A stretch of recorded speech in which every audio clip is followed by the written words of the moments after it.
So today we celebrate the liturgical feast of the presentation of our Lord Jesus Christ, which is 40 days after Christmas now, which is cool to think about. And it's like kind of the official end of the Christmas liturgical season.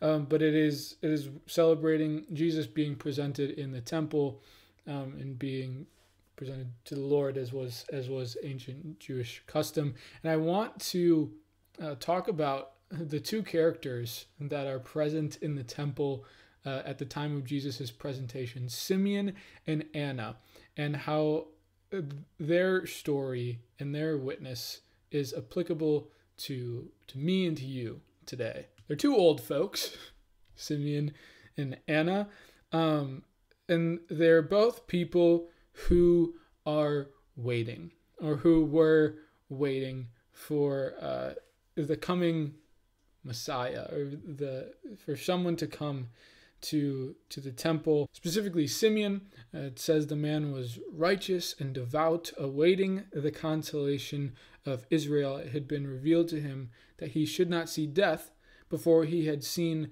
the Christ, or the Messiah of the Lord. And Anna, again, also relatively up there in age, had lived 7 years with her husband, was married for 7 years, but then became a widow, and has been a widow, and is now 84 years old. And it says she never left the temple, but worshipped night and day with fasting and prayer. Again, two individuals who are waiting. It doesn't say how old Simeon is, or kind of his state of life, but that he is that he knows that he will see the coming Messiah, the Christ, before he passes. So it's kind of this anticipation for Simeon for who knows how long. And for Anna, especially for Anna, I think is someone we can look at with some awe and appreciation for.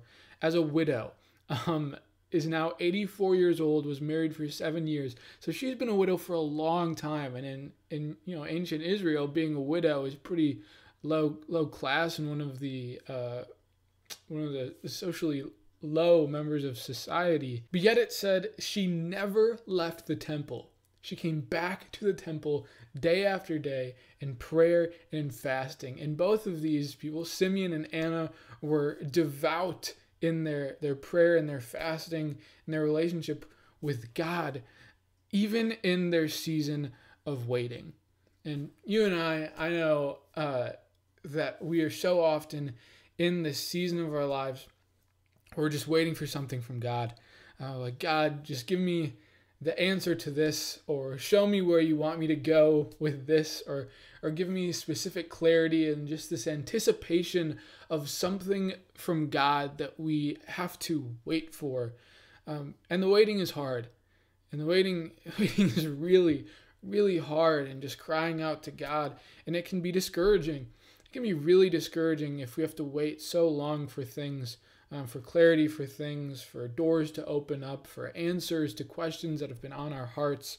But we can look to the example of Simeon and Anna today on the feast of the presentation of the Lord as a holy man and woman who waited, and in their waiting were consistent in their prayer and their fasting and their observance of their Jewish rituals, and for us to be similarly observant and consistent in prayer and in fasting and following Christ and living in a life of Christ in the midst of our season of waiting, the time when it's really discouraging and difficult to wait for the Lord, that eventually that Christ will come to the temple where we've been waiting, and to wait there, to stay in the temple, to stay in prayer and fasting day after day, and trust in the waiting, the way that Simeon and Anna did, so that eventually we can come to that peace. The peace that Simeon says, and the excitement and the joy that Anna has when she goes and tells everyone about what has happened. We can have that same peace and joy if we wait in trust and hope, in prayer and in fasting, and continue to trust in the Lord while we wait.